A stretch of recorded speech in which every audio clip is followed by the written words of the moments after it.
qiyin o'yin bo'ldi, oson bo'lmadi. Havoni ham noqulaylik bo'ldi. Keyin turnirning boshlanishi har doim hayajonli bo'ladi. Oldin o'sha birinchi o'yindagi sharh, o'zingizni o'sha o'yindan qanchalik qoniqish hosil qildingiz? Ba'zi xatolar bo'ldi. Ayniqsa birinchilarda.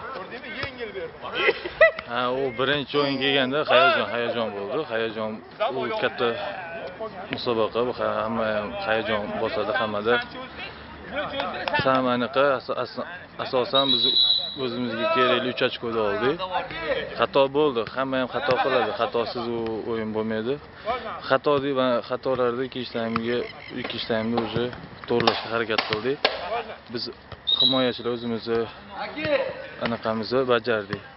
Ko'pincha mana oxirgi 2-3 o'yinni kuzatamiz. Boshida 10 minut qiynalmoqda.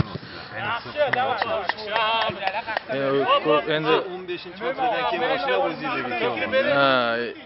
Da 10-minutgacha qiyin bo'lyapti. Keyin sekin уже ko'nikib ketgan. O'yin boshida 15 minut qanaqadir bosim bo'ladi har doim. Hayajon har doim bu musobaqa bo'lsin, o'rtoqlik uchrashuv bo'lsin, hammada hayajon bosadi. Hayajon 10-15-minutdan keyin hamma hayajonlar o'zi yo'qolib, o'zimiz o'yinimizni to'g'riligimizcha bo'ladi. Saudiya Xitoy o'yinidan kelib chiqsa, Xitoy ham KXDga o'xshagan o'yin ko'rsatdi. Himoyada kontrataakadan bo'ldi. Bitta yagona gol hal qildi. Ertaga ham bizga qarshi shunaqa o'yin o'ynashi mumkin. Umuman sapernik ko'rgan olsa ha, bugun ko'rdik, sapernikni o'yinini ko'rdik. Shu o'yin to'g'ridan to'g'ri o'yinni ko'rdik. Ular ham bizga o'xshab birinchi o'yinda qiylanib, hamma narsasini ko'rsatib bera olmadi. Biz ham birinchi o'yinda hamma narsamizni ko'rsatib bera olmadik. Ikkinchi o'yinda mana Xitoyga qarshi endi o'sha hayajonlar orqada qoldi. Ikkinchi o'yin endi 3 ochko uchun o'ynaymiz. Lekin Xitoy o'ynadi. Xitoyga bir taraflama omad ham keldi.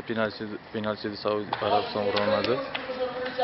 Shuning uchun endi hozir mana shu ikkinchi o'yin keyingi bosqichga chiqish anaqasini hal qilib beradi. Xitoydan farqlashdi. Biz boshqa shaharda o'ynadik. Xitoy ikkinchi o'yinni shu shaharda o'tkazadi. Bu narsa bahona bo'la olmaydimi? Yo'q, nimaga bahona bo'ladi? U bitta davlat, biz unaqa masofa ham uzoq emas, shaharlar bahona bo'lmaydi. Bu yerda hozir bahonani o'zi bo'lishi kerak emas bu yerda. Bu yerda ochko yo'qotish yo'q. Ochko yo'qot bo'lmaydigan o'yin bu hozirgi o'yin biz uchun.